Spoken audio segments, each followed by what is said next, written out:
Bienvenue à cette revue des marchés boursiers Cachemire du mercredi 18 mars 2025. Rouge aujourd'hui, partout. Hier, on a eu du vert partout et là, aujourd'hui, c'est rouge partout. C'est la Fed, c'est les tarifs, c'est pas mal de choses là, qui commencent à peser. On a vu les bombardements reprendre du côté de Gaza. Est-ce qu'on a une paix durable Russie-Ukraine? En tout cas, on a un cessez-le-feu, on a une entente, oui ou non, peut-être. Il y a des discussions. Donc ça, là, ça met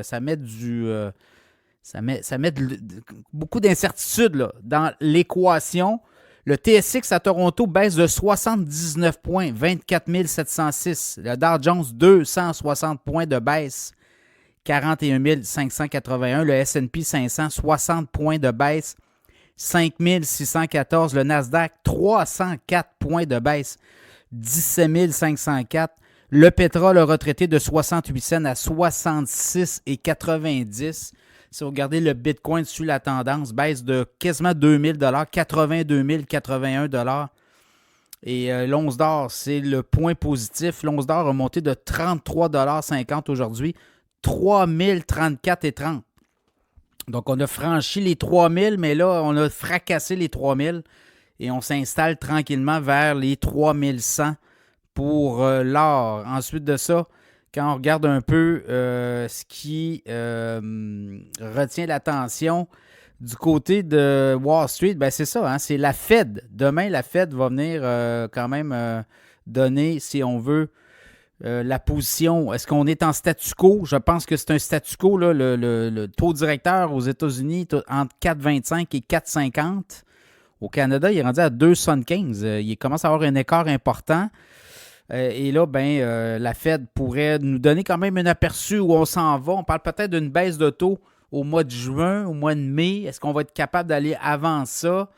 Où elle va nous dresser quand même un portrait de l'économie américaine qui est, somme toute, assez solide quand on regarde ça.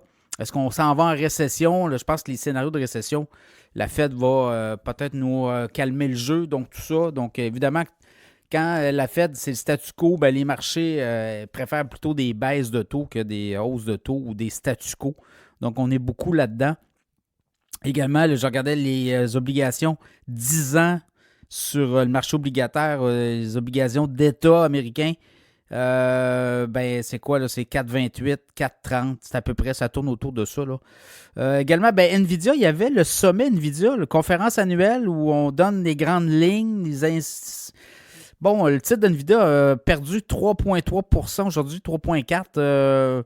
Est-ce qu'on n'est pas rassuré? Ça va avec le reste, là. Ça va avec l'espèce de... Même tous les semi-conducteurs, tous les titres, là, Broadcom, Micron, AMD, tous les gros joueurs là, ont comme un peu aussi retraité à la bourse.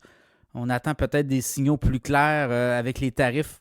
Tout ça, c'est au 2 avril. Hein. Donc, encore beaucoup d'incertitudes les prochaines, je pense, d'ici le mois d'avril. On va avoir où on s'en va, où on s'en va, avec les tarifs notamment. Alphabet qui rachète la start-up américaine Wiz, qui sont dans la cybersécurité, 32 milliards US transactions.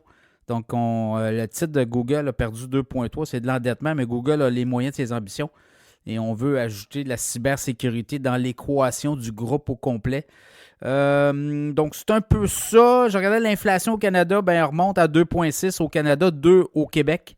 L'inflation, c'est surtout dû, là, il y avait un congé de taxes TPS et dans certaines provinces comme l'Ontario, la taxe de vente provinciale aussi était enlevée. Donc, ça a donné un coup.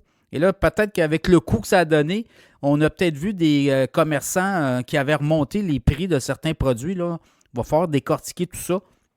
Mais c'est pas mal dû à cette TPS et taxe de vente provinciale dans certaines provinces. Au Québec, la TVQ n'avait pas été enlevée puisque c'est le Québec qui administre la perception de la TPS pour le fédéral. Dans d'autres provinces, c'est le fédéral qui le fait pour les provinces. Donc voilà, c'est ça qu'on regarde aujourd'hui. Demain, la Fed, c'est pas mal là que ça va jouer. La Fed qui va nous donner son statu quo. Je pense qu'il n'y aura pas d'annonce, à moins un coup incroyable. Là. Mais je pense qu'on va nous annoncer justement, là, on va regarder l'inflation, on va regarder un peu où le gouvernement américain s'en va et surtout l'économie américaine qui demeure somme toute assez solide. Donc, demain, la Fed sera à surveiller.